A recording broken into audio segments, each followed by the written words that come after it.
Live from New York City, it's the Gary Null Show. And now, your host, Gary Null.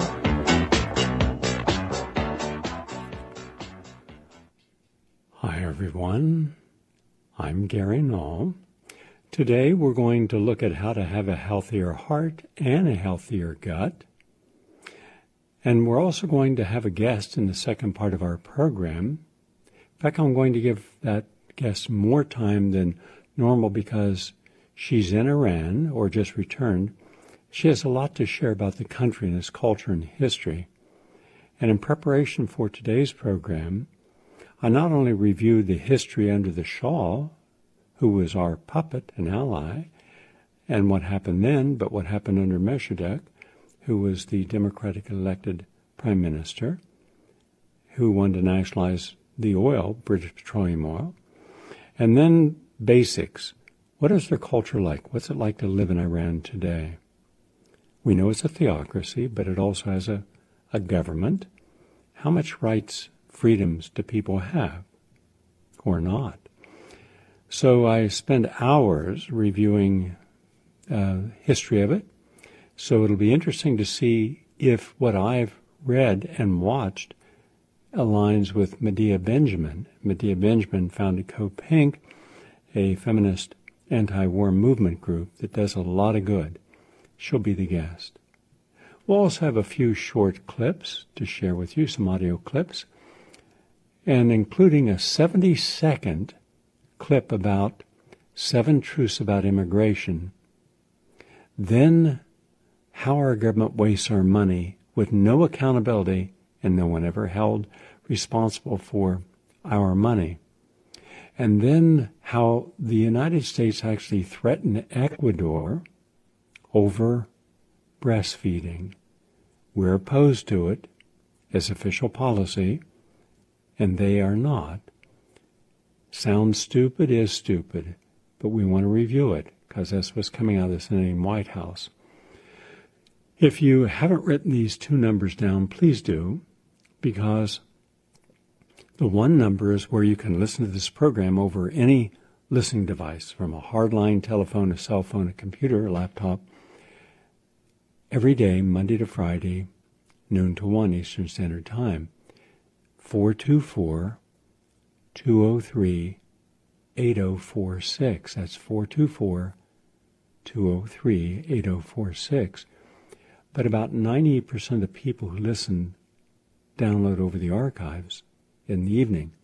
So here's that number, 701-719-9976.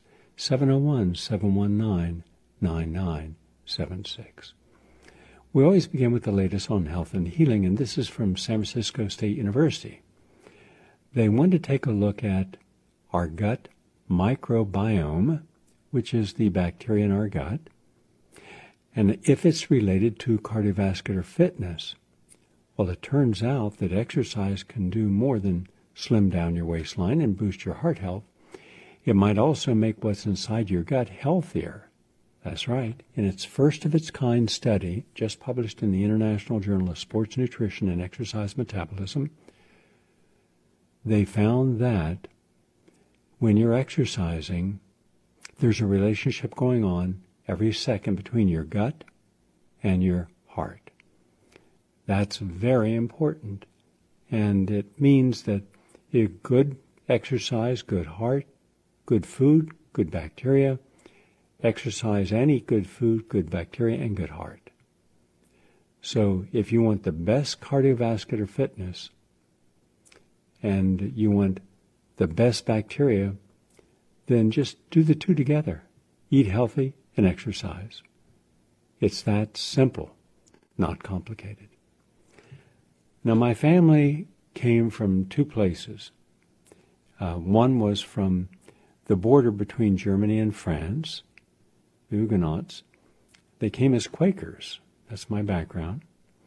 And they were mainly farmers. In fact, they settled what is now the entire Shenandoah Valley.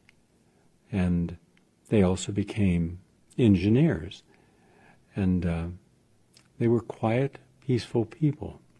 close to the earth, which is, I guess, part of the reason I've spent my entire adult life living on either a farm or a ranch and having animals that I rescue and teaching gardening and organics. It's in my genes. It's part of just who I am, being close to the earth. Where other people, they don't care if they ever put their hands in the soil. They like the city and the suburbs. And then they went from North Carolina to Kentucky and Virginia, and that's where they resided. So you come from the South. The South is what's below the Mason-Dixon line. The Mason-Dixon line runs through West Virginia. But there's a culture that manifests on many different levels. For example, the diet. Now, historically, the Southern diet was prized because of its rich spiciness versus in the New England where they lacked those spices. They were very puritanical up there, and part of having that Spartan Puritan mindset was austerity of taste, meaning whatever something tasted, that's it. You didn't enhance it in any way. So people were used to having New England pot dinners. Now, there were variations of that. As people evolved, they wanted to use different spices, but it was very common for everything up north to be boiled. And if you were close to the ocean, then you had whatever's in the ocean. If not, then you mainly had starches, like potatoes or corn, which was a staple. Over the years, the Southern diet de-evolved. There was a time when you ate a lot of greens, mustard greens, and parsnips, turnips, beets and beet greens, carrots, rutabaga, and not anymore. What has happened now is the Southern diet is one, if you watch any of these television shows, very spicy, loaded with animal proteins, pork or beef, and deep fried, or if it's barbecued, it's frequently barbecued for over 13 hours.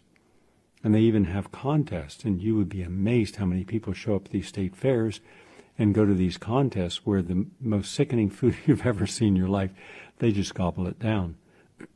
Anyhow, you develop an acquired taste for this.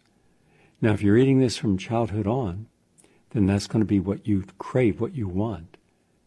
But it's bad to the bone. In fact, of all the areas in America where I counsel people coming from Louisiana, Mississippi, Alabama, Georgia, don't consider Florida part of the South, even though it is located in the South. It doesn't have the Southern culture. Georgia's where that ends, and Virginia's where it ends. You got South Carolina, North Carolina, Kentucky, and Tennessee are also in there, and half of West Virginia. Terrible diets. Here's the latest, University of Alabama, published in the Journal of the American Heart Association. They're saying that the Southern diet is deadly for people with heart disease. So let me just give you the short end of this. People with a history of heart disease who eat a traditional Southern diet are far more likely to die than those following, let's say, a Mediterranean diet that I talk about on this program, or certainly a vegan diet. Now, in fact, the Mediterranean diet is actually healthier than most Americans' vegan diets, and you have to parse this into two. One is the person who is on a vegan diet because they protest, and rightly so, the factory farming of animals and also how that influences nitrogen in the soil and how that also depletes the ozone layer with high levels of methane and pollutes our water. All these things they take into account, but to varying degrees. But they're not looking at the diet because it's scrumptious and variable in its taste. It's a political statement, and that's a lot of young people. So technically speaking, a young person eating vegan pizzas all day and potato chips and pretzels would call themselves, an ethical vegan. Doesn't mean they're healthy. Whereas if you are one of the people, for example, there's one vegan restaurant in New York that I've tried to eat and I just can't. The food is, it's just terrible. And they have all this seitan, which is a protein coming from wheat. So if you don't eat wheat and you don't want gluten, why would you want seitan? But they use it as a meat alternative. So a lot of the people eating these restaurants, you never see them talk about the food because they're on their cell phone or they're talking nonstop. The service is not excellent. The food is not. The prices are relatively inexpensive. The ambiance is virtually bare bone aesthetic. And then you have some vegan restaurants that take a step up. Now, the best you can do fails miserably compared to the best that you get with a Mediterranean diet. Let me give you an example. My brothers and myself and a couple of friends are driving the length of Italy. Yeah, we've hit some of the main cities because who wouldn't want to go to the Florence Museum and see Michelangelo's statue of David and all the other great works in the cathedrals? It's just magical to be in Italy. The Italian people are wonderful as well. But we wanted to hit the side roads. We wanted to go to the small villages, places that were off the map, so it wouldn't be touristy. So you'd be able to meet people who weren't trying to sell you something. This is just typical what I'm going to share with you now. This is not exceptional. Down the coast, not far from Naples, there's a driving down and you get beautiful sights of the Mediterranean. But it's August. It's very warm, but it's not a humid warm. And there's a small restaurant with a small village. Pull up, go in. Only has out about 8 tables, so it doesn't seat very many people. There's an older woman who comes over. She not only takes your order, but then she goes and prepares it. So I asked my friends who are from Italy and fluent, could you ask her, could I just sit quietly and watch what she does? Tell her I'm a chef in the United States, and I would appreciate this opportunity to see how she prepares the meal. Fine. The kitchen alone, I'm told, the little restaurant made out of stone is about 500 years old. And her family's lived there for longer than that. And that's not unusual. I visited a family's home that was 800 years old. And the same lineage, generation after generation, had lived there. So one of the things she does is she's talking, and my friend's translating, about what do I want? And because my friends and family are not strict with their diet as I am, and I told her that I was vegan and I like fresh, and she said, well, we only have fresh. And she said, look around, do you see any cans? Nope. But she had all these jars, and in every jar there were different things that she had fermented, like different types of olives, but I mean a lot, a huge variety of olives, and far stronger than any olives I've ever tasted where I bought them at a farmer's market or any place else. And again, they had olive trees, and they grew their own olives, and they processed them. Olive oils that were, she had like 7 different types of olive oil. And one olive oil was an olive oil and balsamic vinegar combination. And they made their own balsamic vinegar, and they made their own olive oil, pressed it themselves. Which is kind of neat to watch this process. In fact, I was so motivated when I came back, I bought some olive trees and planted them. And it takes a while before they produce olives, but an olive tree can live 1,000 years. And how they get the olives off the tree used to, and by putting blankets around the bottom or sheets, and then shaking the tree, and the olives drop off. Now they do it with a machine, a strange looking machine. It looks like a fan that encircles the trunk of the tree with a motor, and it vibrates it, and all the olives fall into the tray, and then they put it into barrels. In any case, she had sun-dried tomatoes, but like 6 different types. And I mean, there was a large variety of everything and different types of seasonings. Must have had at least 30 different trays of fresh herbs, whole giant trays, where she would use the fresh herbs. And then out back, there was a garden where she had all these different types of lettuces growing. And she'd go out and she would just break off the lettuce and put it in a bowl. And she came back in, she said, "This is enough?" And I said, "No, I ate a lot more than that." So she went back and she got more and brought it back in. And she was laughing because normally they don't eat huge salads, relatively small salad. And everything's on a plate by itself. You don't get everything in a bowl. You don't get everything stacked on a plate. It's one course at a time where nothing is rushed. And there was some quiet, very soft music playing in the background, a guitar. So anyhow, I'm learning so many different ways, making all their fresh pastas and how they use stone grinding. So they get a really coarse but healthy pasta flour. And how they fill it, with a marinated eggplant, and did all this right there, right in front of me. And it took about an hour to make the lunch, but and my brothers wanted stuff from the ocean, or from the sea, and one of her relatives provides the fish. They go out early in the morning, like at 3 o'clock, bring in their nets, and they have a relatively small boat, and whether it's octopus or some other fish, it's all brought in. They put it in ice, and then people can select off a little board the fresh fish of the day or the fresh soup of the day. And she made this wonderful lemonade with mint in it, mint leaves. And I said, "I don't eat sugar." She's all, "No problem, we have this whole thing of honey." She had a whole barrel of honey.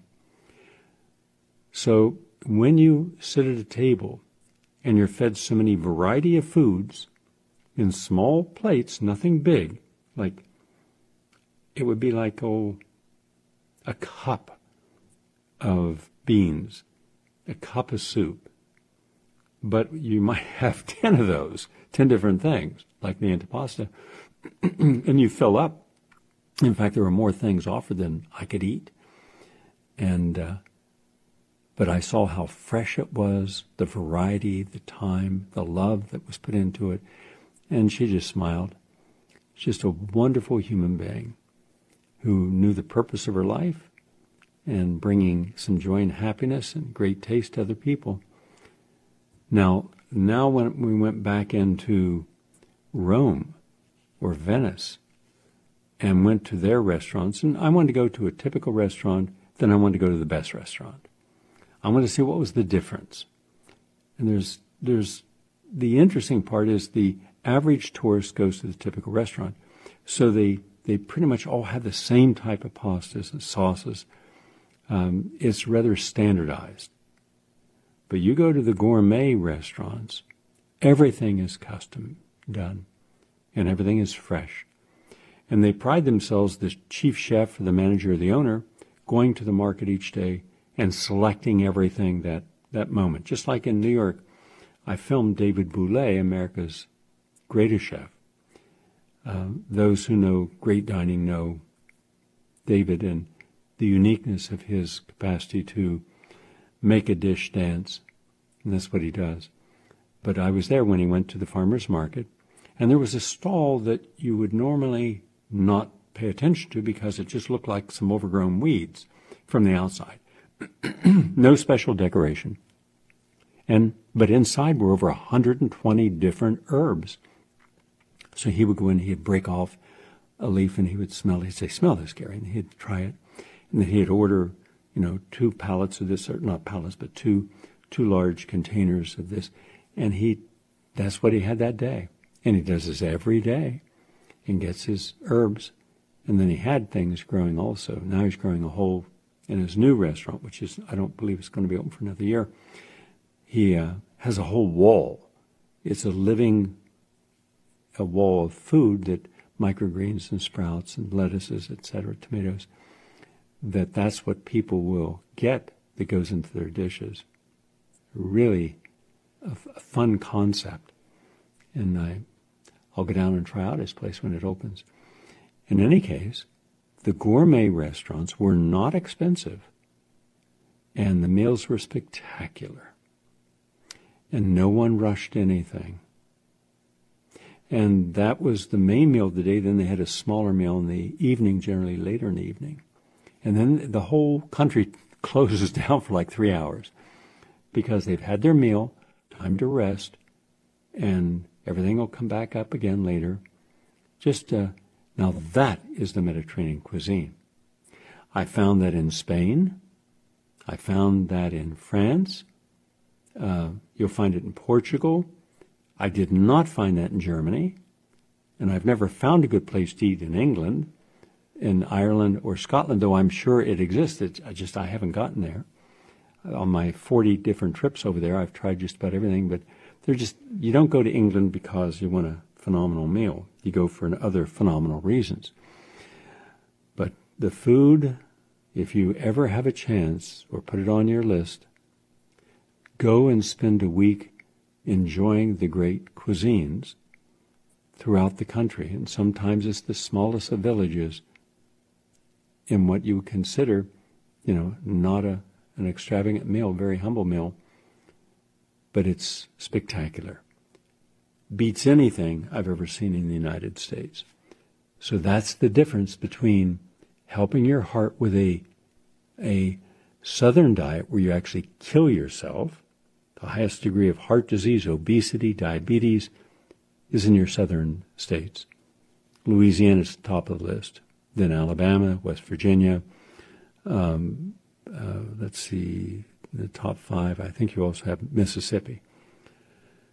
And don't confuse New Orleans cuisine with Louisiana cuisine, because what's in New Orleans, a lot of it's very healthy and very spicy and very tasty. A lot of it's not. You have to take it restaurant by restaurant. But if you've never been to New Orleans, wonderful people, the French Quarter, spectacular. I've been to, I guess, New Orleans, 20 times. But I always love to run up the Mississippi in the morning because you can see these paddle ships going up the Mississippi, and then you see where the Mississippi opens up into the Gulf of Mexico. And then it's quiet, everyone's asleep. And then I start at the top, the last street up in the French Quarter, and I run from one end, come down the other block, like lacing a shoe, up and down every street till I have every single street down to Canal Street. Then go back to whatever hotel I'm staying in, just to appreciate what's been there for hundreds of years. Another great place to visit in America if you haven't done it. In any case, here's what we learned.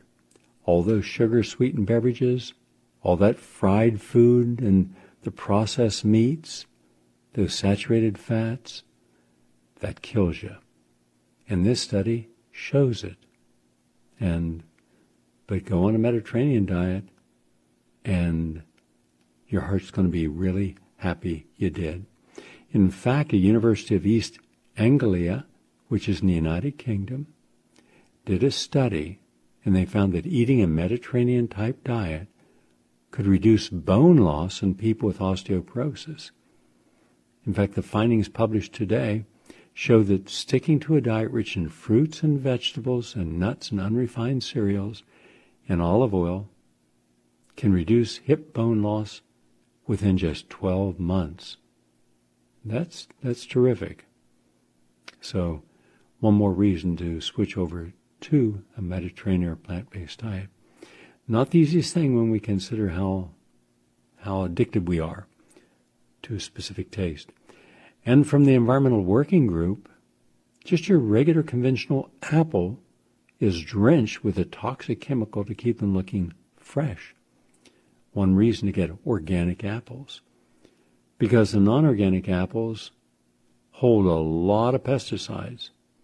In fact, they had 4 different detectable pesticides in high concentrations. So keep that in mind, because you don't need these pesticides in your body. And also, the top diabetes treatments don't work in kids and teens, according to Yale University.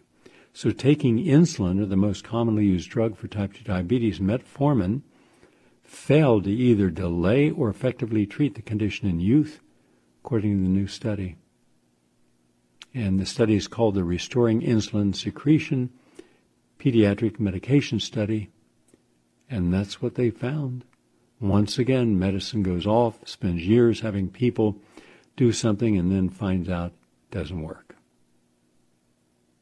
And from Rush University Medical Center, they found that high blood pressure is linked to brain disease, like Alzheimer's. So keep your blood pressure down to normal and help prevent inflammation in the brain.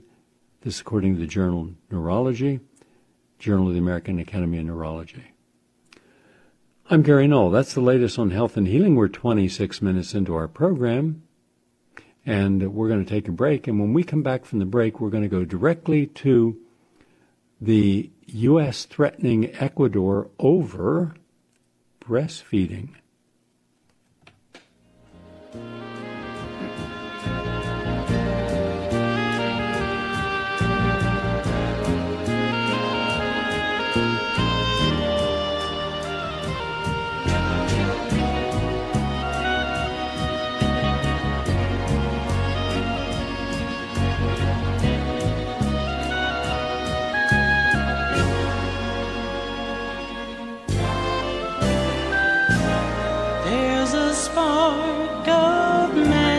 In your eye,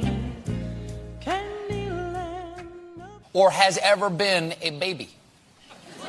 You see, at a meeting of the World Health Assembly back in May, U.S. delegates opposed an international resolution that supported breastfeeding. Of course, this is the Trump administration, so I assume they want to replace the word breast with something more tasteful like fun bags.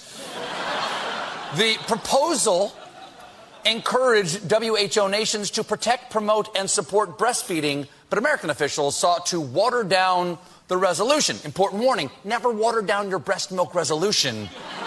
It could lead to weight loss and lowered immunity. That's part joke, part real tip.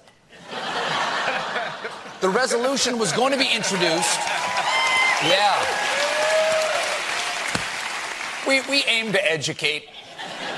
The resolution was going to be introduced by Ecuador, but they dropped their support after the U.S. threatened to unleash punishing trade measures and withdraw crucial military aid over a breastfeeding resolution. That's like saying, I'll have a Coke. What's that? You only serve Pepsi? Okay, then I will burn down this Fuddruckers. But I will. I will. Mothers breastfeeding their babies should be a slam dunk. The resolution was just trying to limit the misleading marketing of breast milk substitutes. And there's been a lot of misleading marketings. I mean, just look at this Similac baby formula ad promising to burn belly fat and increase libido. The baby is jacked. But I got to try some Similac. But instead, the United States delegation is embracing the interests of infant formula manufacturers. Okay, look, for the record, I have no problem with formula. For some families, that could be the best option.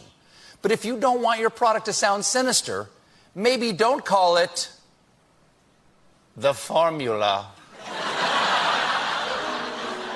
What's that? What's that? What's that, darling? You see our sweet little baby is hungry? Give her the formula. Then put her down for a nap in the laboratory.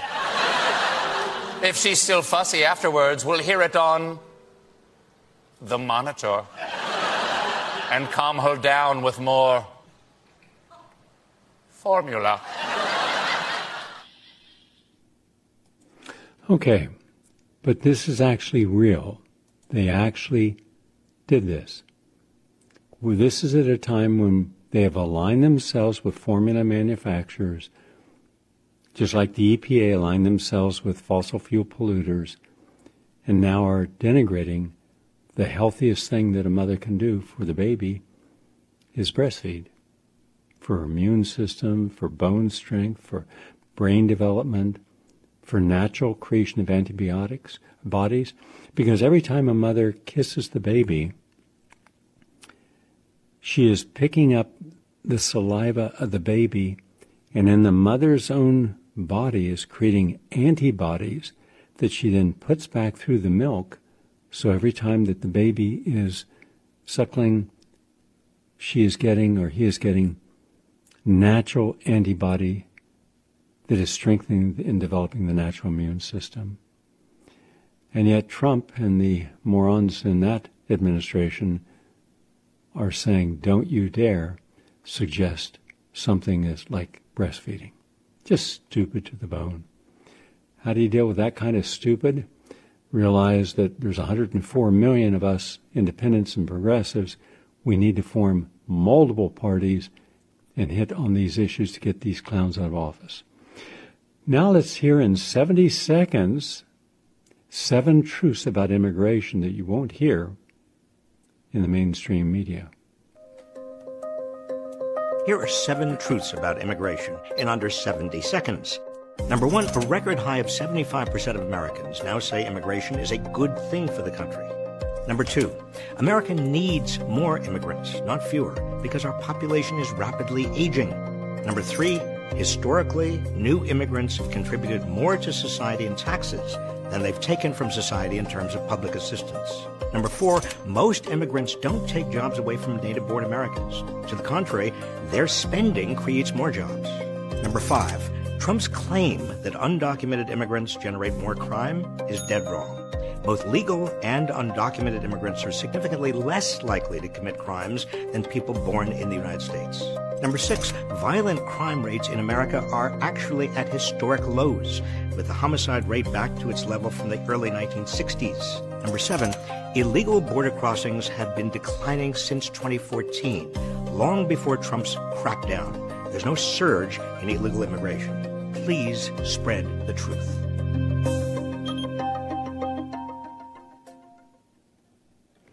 Okay, we're going to go to Medea Benjamin in just a few minutes, but I wanted to give you one example of what happens when a government agency that should have a meeting in any of the government buildings in Washington, D.C., that costs us nothing, decides to hold that meeting in Las Vegas, costing hundreds of thousands of dollars that we pay for.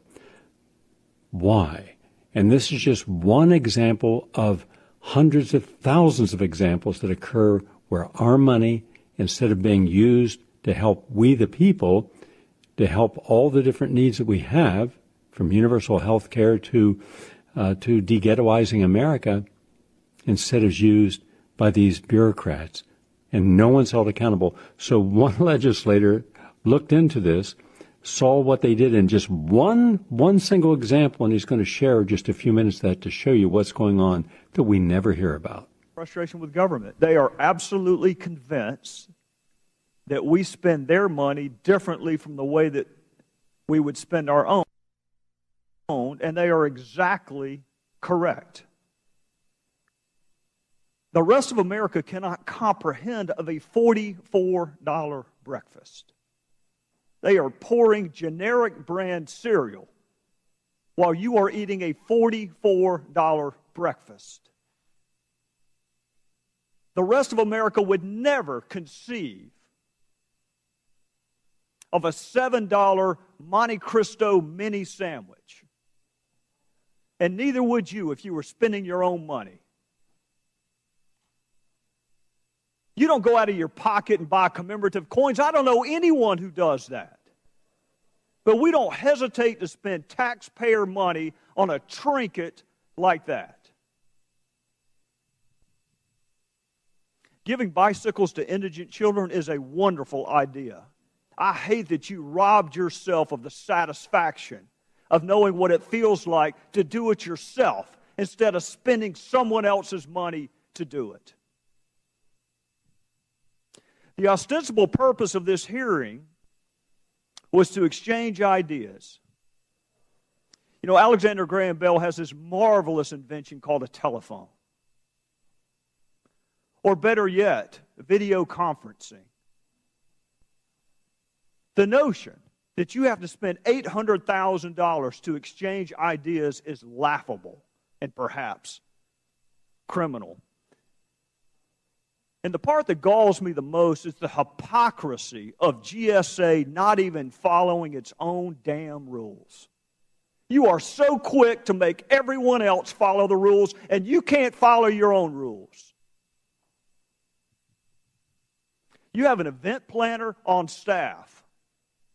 That'll come as quite a surprise to most taxpayers. What will come as even more of a surprise is the fact that you didn't even use them. You paid somebody else to plan the event despite the fact that you have event planners at taxpayer salary. And the scouting trips. You know, Mr. Chairman, the tribes of Israel sent 12 scouts into the Promised Land before they decided to invade, and GSA has to send 15 to Las Vegas to check out a hotel. Do you not see the outrage in that, Mr. Robertson? Do you see it? Absolutely. This conference was outrageous.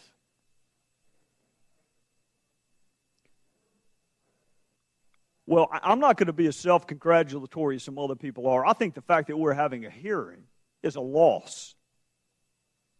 Most people don't need a hearing to know that you don't spend other people's money the way that money was spent at this conference.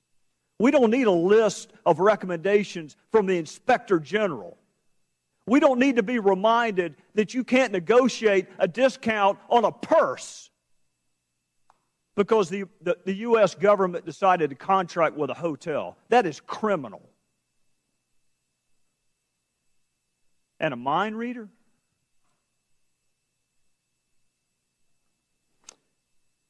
My guess is they will not need a mind reader to find out the American public has lost confidence in the institutions of government. And the response.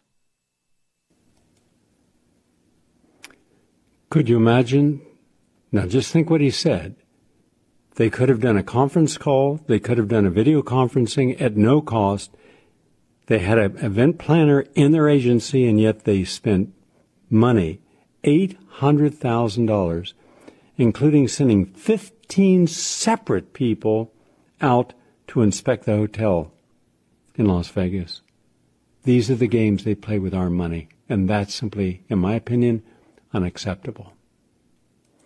In just a few minutes, we're going to go to our guests. I was just told that we have back in stock as of today Supreme Health Formula. I've produced more of it this time. Normally, I only produce like 1,000 jars because I like everything super fresh. No one else does this. They produce a year, 2 years with it. I produce like a month's supply. The trouble is we moved manufacturers, and when we moved manufacturers, they had a delay. So we've been out of it for about almost 4 months. So we have it back. Now, why would you be interested in Supreme Health Formula? Why? Well, first off, because I formulated to make it the most all-inclusive, comprehensive, multiple vitamin nutrient formula in the world. First off, is I start with vegetarian ingredients and vegetarian capsules. There's a lot in here. And your vitamin A at 10,000 with beta-carotene and buffered vitamin C at 500 milligrams in each one. And vitamin D, 1,000 units. And vitamin E from natural forms, 200 units. And B1 and B2 and B6 at 25 milligrams each. And B12 at 500 micrograms. I mean, you're not getting that in others because I'm concerned about what those are going to do in a good way against some blood inflammatory factors. Also, calcium and magnesium, each 500 milligrams from citrate. And manganese, and chromium, and molybdenum, and selenium, and pantothenic acid, and folic acid, 800 micrograms of folic acid, and biotin.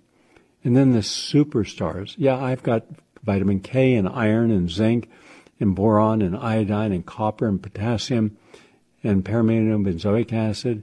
But then you've got coenzyme Q10, quercetin, pycnogenol, ginkgo biloba, green tea, glutathione, phosphatidylserine, lutein, citrus bioflavonoids, N-acetylcysteine, choline bitartrate, inositol, bromelain, melatonin, and acetyl L-carnitine. Yep, this makes it the best that I know of anywhere. Multiple vitamin nutrients, all in one. There it is. It's that simple. So if you want the best, the most comprehensive, the most synergistic, all in one, and easy to take because these are vegan capsules, they're on sale. Now, normally, originally this was $139. With this, it's $74.99. $74.99. That's all it cost you. Call 877-627-5065. 877-627-5065. 877-627-5065 for the Supreme Health Multiple Vitamin. It's now back in stock. And I placed an order, a huge order today, of a 9-month supply of all the different products I create, so we won't be out. We've got a new manufacturer, so we're pleased about that. Back in a moment with my guest. Please stay with us.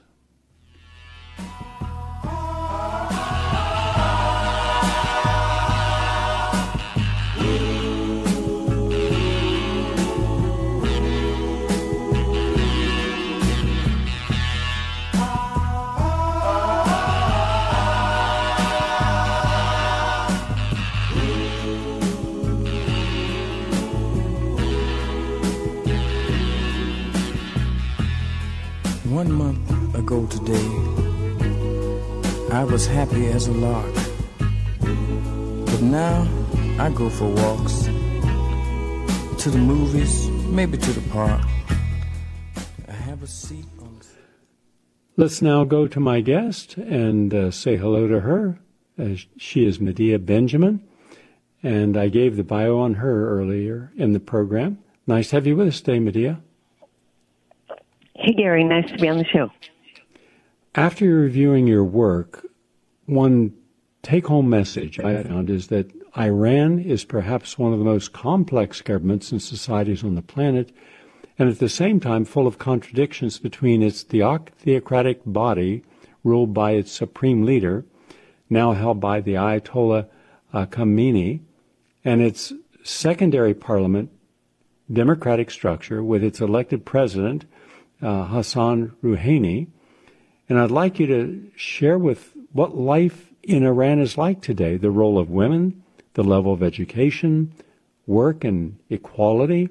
But first, I feel some history is important from the end of the U.S.-supported puppet and dictator, the Shah, Raza, and then to the 1979 revolution when Ayatollah Khomeini came to power and created an Islamic State based upon the Shia interpretation of the Quranic law and the Sharia.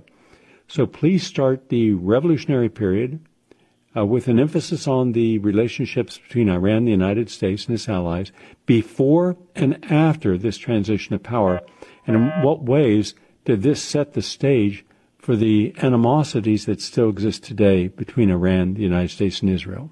The floor is yours. Thank you. Well, it is a complex society, and when you talk about the time of the Shah in the 1900s, this was a pro-Western leader who was very repressive internally, but he was a favorite of the West because he did things like give away the keys to the treasure chest, and the main treasure is oil. So the fact that he gave concessions to the British company that is today BP was something that many Iranians didn't like. And they thought, well, the oil should enrich us and not the British. And they did what people do when they organize nonviolently, which is they elected a prime minister in 1951 on a platform to say, let's take back our oil. And that was Mohammad Mossadegh, and he proceeded to do precisely that. Well, turned out the British were horrified. They went to the U.S. for help, got the CIA involved, and overthrew the democratically elected government in 1953. Now, some of your listeners might think, well, this is ancient history. It's not. It is absolutely critical to what Iran is today and the problems in U.S.-Iranian relations today. Because what happened after 1953? Well, Iranians were exiled, they were killed, they were imprisoned, the Shah cracked down on dissent, and the only place where people could organize were the mosques. And so the mosques became stronger and stronger, and when in 1979 the Iranians were able to overthrow the Shah, there were many people who wanted to create a secular government, but they didn't have the power or the organizing skills. And so the clerics were the one that did, and that gave the power to the Islamic Revolution, which was formed in 1979. It was not just anti-Shah, it was also anti-American because precisely of the way the Americans had interfered historically. Okay, then the last time you were on the program, we discussed Saudi Arabia. In what ways are Saudi Arabia and Iran similar, since both are primarily theocratic nations? And how do they differ, especially with respect to women's rights and the education and employment of women? And also, both resort to capital punishment, whippings, imprisonment, and execution, with respect to anything that is considered heresy, or when a Muslim renounces the Islamic faith, or homosexuality, or drug use, or adultery. And which country is the more tolerant and provides a more individual freedom base? So take us through these, please. Well, these two are tough questions. I will want to preface it by saying that both societies are societies that I would not like to live in. And I would think if I lived in them, I would probably be in jail for pushing for my rights. Given that, Saudi Arabia is way more repressive than Iran is. You have just take the issue of the employment of women. There are the majority of women in the university in Iran, they get jobs afterwards, whereas Saudi women have a hard time getting jobs.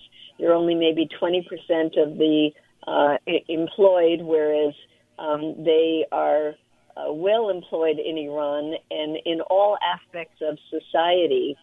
The Saudi women are still struggling for the right to drive, which they just got on June 24th, but many don't still have the driver's license, the cars, and all the, this has inhibited their ability to work, whereas Iranians have been driving for ever and much more integrated gender-wise in the workplace. Saudi Arabia, you have tremendous gender segregation. Even if you go into a McDonald's or a Starbucks in Saudi Arabia, there's a side for women and families and a side for men. You don't have that kind of segregation in Iran.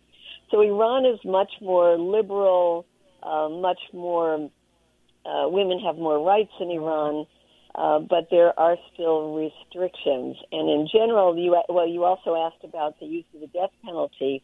Both make, unfortunately, use of the death penalty and corporal punishment and are known for torture in the prisons. The Iranians have been using the death penalty for nonviolent drug offenses and have more recently, because of the pressure from the international community, promised to cut way down on that. We will see by the end of this year if that has been the case. In both societies, there is a Sharia law. There are both societies that are governed by Islamic law, even though one is Shia, one is Sunni. So in that sense, they both have restrictions and for people who are of other religions or not religious. There is much more overt religion in Saudi Arabia. The businesses have to close their doors when it's prayer time. You see people all over who will stop and pray. Whereas Iran, there is a much more secular or non-religious sector of the society. You don't have to close your business for a prayer time. You don't see people praying in public. And one of the ways that people have rebelled against the society in Iran is to become less religious. When you look at life each day in Iran today, you have people who live by the theocratic rules, and then you have highly educated younger people who are living a semi-Western type of life, but still restricted in the amount of freedoms they have, freedom of speech, freedom of what they can see on the internet. Tell us about what life is like for the average person. We're talking about over 80 million people. It's one of the more populous nations in the Middle East. That's right. And I ask people all the time, either in Iran or in the United States, people who are from Iran and recently emigrated to the United States, what was your life like? And you get different responses. There are many women who have said to me, I never felt oppressed in Iran. I had a good education. I went to college. I studied for a PhD, or I went into business. I started my own business. The sanctions affected me because I couldn't get the materials I needed for the business, or I couldn't make the financial transactions. But the government never bothered me, except that I have to wear a scarf. And there are others who say, I wanted more political freedoms, and when we felt like the vote was stolen from us in 2009, joined the Green Revolution, went out on the streets, and was oppressed by the government and felt the weight of the religious society and decided I wanted to leave. So you hear different things from different people, and in general, people have a pretty normal life.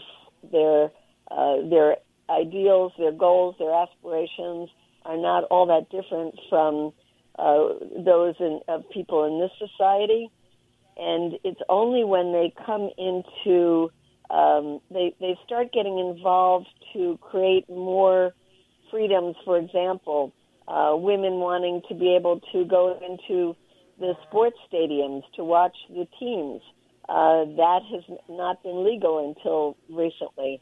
And women who were pushing for having equal rights to men could find themselves being repressed by the government. Women are not allowed to run for president, and there are women who put their names in and say, I want to run for president.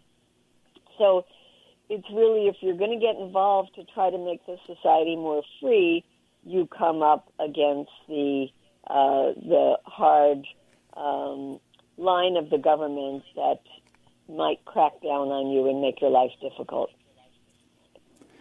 The final question, because I want you to take a little more time on this, is that virtually all of the arguments against Iran is that they're building nuclear weapons or trying to, that Hezbollah is in Iran and is being sent into Israel and other countries, and it's a terrorist organization, and that we must do all we can to prevent them from making the bomb.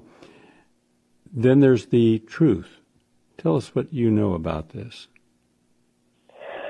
Well, Iran has no nuclear weapons. The deal that was negotiated after many years was considered a good one that would stop Iran from getting nuclear weapons for quite a long time, and was signed by the U.S., Iran, British, French, Germans, Russians, Chinese. It was approved by the European Union, by the UN Security Council unanimously, and the Atomic Energy Association that was charged with monitoring Iran's compliance consistently said that Iran was complying. So, unfortunately, Trump, that wasn't enough for Trump, and he pulled the U.S. out of that deal. But who did he listen to? He listened to Israel, that has always lied about its nuclear weapon program, that has several hundred nuclear weapons, but will not tell the world what they have, and certainly will not join the non-proliferation treaty like the Iranians did, and will not allow any inspectors into their facilities. And, of course, the United States have thousands of nuclear weapons. So you have to look at it from the point of view of the conservatives in Iran who say, why are we even negotiating with these countries that have nuclear weapons, or that when we make a deal with them, the next president comes in and goes back on that deal. And that is precisely what happened with Donald Trump, and unfortunately has given justification to the conservatives and has taken away a lot of the power from the more moderate government of President Rouhani. I recently wanted to see what life was like for those who have money, and there's a series of videos, well-made videos, about the young affluent of Iran. And you would not have known that this was not Beverly Hills, private cars that are very expensive, Maseratis, Ferraris, Lamborghinis, private parties in people's homes, alcohol being served, jetting all over the world, private ski locations, going to clubs and restaurants that are off limits to the average Iranian. Even if they had the money to go, they don't have the social position to go. And we're not talking about a few people or even a few thousand people. We're talking about hundreds of thousands of young people, including millennials, who are living like they were, helicopter parents. Well, I don't know how much that is still the case, because just in the last year, the value of the Iranian currency, the rial, has fallen by half, and it's really affected the lives of the people in Iran. Of course, it's affected more the poor and the middle class.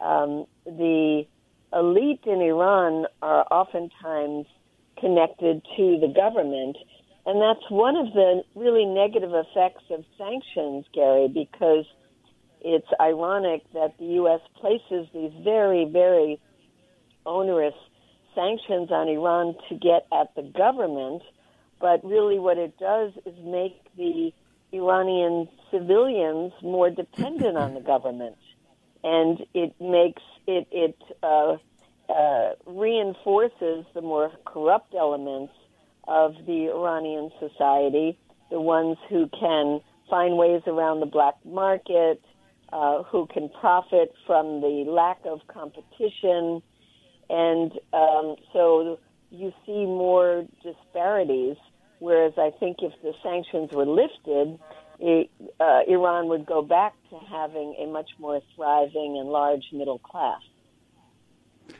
Do you see any reason to believe that Iran should be labeled as one of the most dangerous countries in the world? Well, certainly if you looked at Saudi Arabia and Iran and compared the damage that they're doing in the world, Saudi Arabia by far would be worse, whether it's the spreading of their perversion of Islam called Wahhabism, the most intolerant version around the world, and understanding that this Wahhabism has formed the ideological basis of terrorist groups from ISIS to Al-Qaeda. And let's remember, 15 of the 19 hijackers in the United States were Saudis. 0 were from Iran. There's never been an Iranian that has been involved in a terrorist attack in the United States. And then you look at the largest catastrophe in the world right now in Yemen, and it is the Saudis who are responsible for the bombing campaign that is causing the greatest damage there.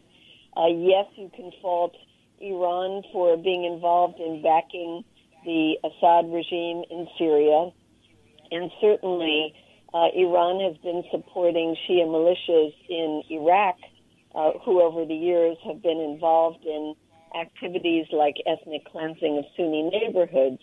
But by comparison, the Saudis are far more extremist and far more responsible for the catastrophic conflicts in the Middle East.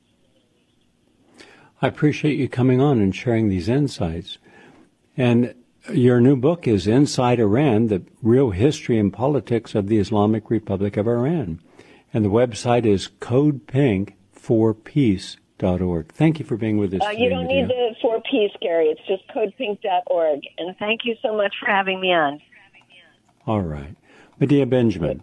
I'm Gary Null. We're out of time. Thank you all for listening. We'll look forward to having more on our next program.